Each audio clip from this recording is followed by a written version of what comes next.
Hello dear chess fans, today I would like to teach you the basics of Ruy Lopez Berlin opening.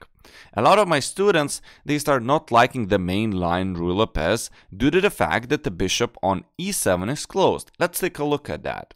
So, in the main line Ruy Lopez, when black plays a6, that's the most popular move I believe, the bishop draws back, then there is knight f6 attacking the pawn, white says you can eat it if you want it, and we play bishop to e7. Then rook e1 follows, b5, bishop b3, and either castles or d6. And this bishop on e7 is the one I was mentioning to you. And they do not like this bishop, although black is super solid. He has many good plans to choose from. And well, at the end, one of the possibilities for this bishop to see the light would be like castle, put the rook on e8, then play bishop f8 and g6 to control that important f5 square in the Ruy Lopez structure, and even sometimes put the bishop on g7. But they say, amateurs sometimes, it seems pretty passive. Well, we have an alternative for you, and that's the Berlin. Vladimir Kramnik in 2000 started popularizing it when he beat Garry Kasparov and got the world champion title. So Gary couldn't beat this opening with white, and it's super solid, it's very popular. If you will start loving this opening, I would recommend looking at the games from Vladimir Kramnik. Of course, the theory has evolved a little bit. One of the players from nowadays that I would recommend looking at is Maxim Vachier-Lagrave, although any top player, of course, is super experienced in Berlin and knows a lot of theory. So there are a couple of moves white could play here, and one of the moves is d3. And that's called, I think, anti-Berlin. And now you can just put the bishop on c5. No problems with that. Now, he cannot win the pawn by taking on c6 due to the classical move queen d4, where problems start to occur for white. He's simply down a piece. So instead, usually they play c3. And now we can just castle. d4 is not a threat because e4 will start hanging. So they play castle. And now d6, and now you have that bishop where you want it to be. It's on c5. Now, of course, this line is, I believe, as good as the other line. It's just that some amateurs prefer having the dark square bishop outside the pawn chain. It's just like people choose to play Caro-Kann over French due to the same fact. The light square bishop is outside the pawn chain. So here we're very happy, and the main move is castles. So now the e4 pawn starts hanging, and now we're gonna grab it, and in this position I believe there are two main moves for white.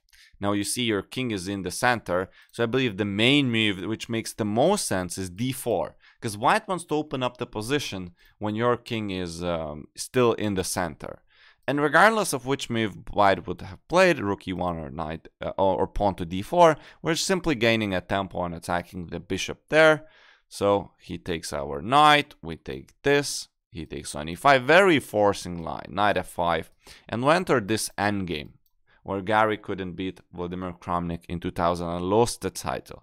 So the theory doesn't just start here, it doesn't end here. There are like theory to move 30, 40, but for you, I will give you a couple of more moves, but just so that you understand what is happening, well, black has the bishop here, and in this position, I believe the bishop pair is a nice thing to have.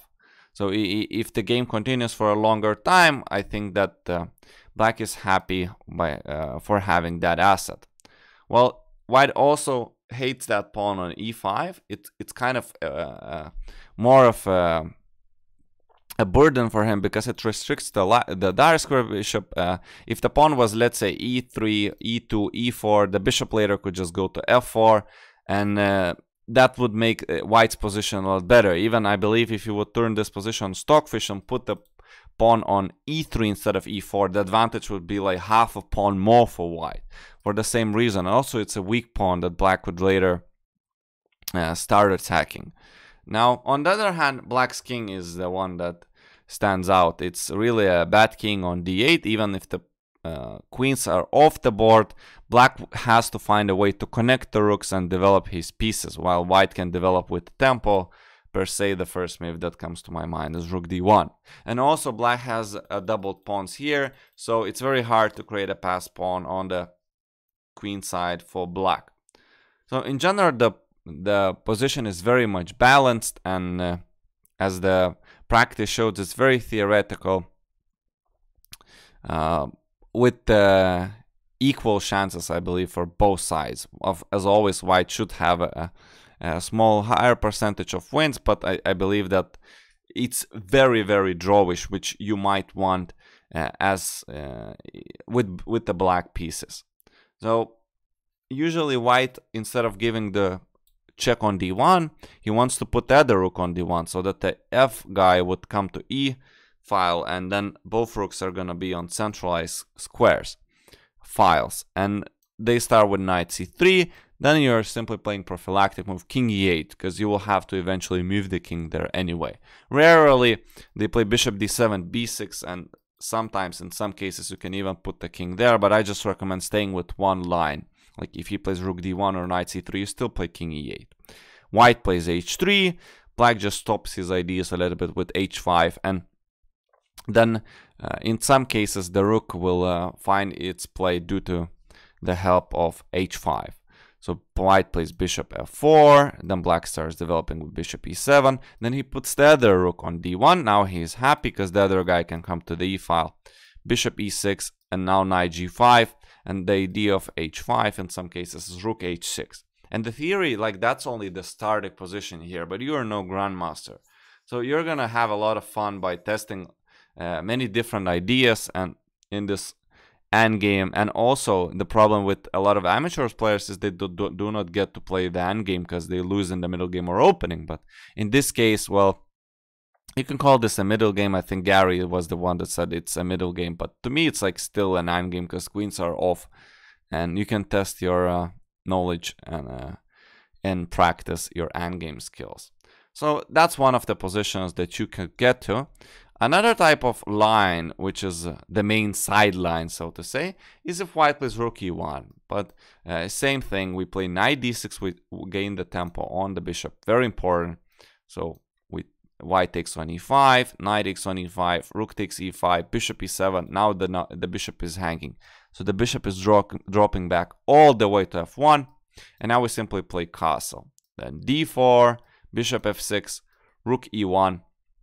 And now you can choose between knight f5 or rook e8, and all you need to do later is to get the pawn to d5. And white has a small edge again due to development, but I believe the position of black is super solid and it's hard to blunder anything. So if you are thinking to change from main line Ruy Lopez, you can try this Berlin out. Yes, if you want to play for the win, maybe that's not the best case scenario, but usually once you become a stronger player, you do want to just equalize with the black pieces as soon as possible. And I believe that's where Berlin stands out from many other openings that are available to play against e4. So I hope you like this basic video on the Berlin defense, and stay healthy. Please continue loving the game and play chess. See you tomorrow in the next video.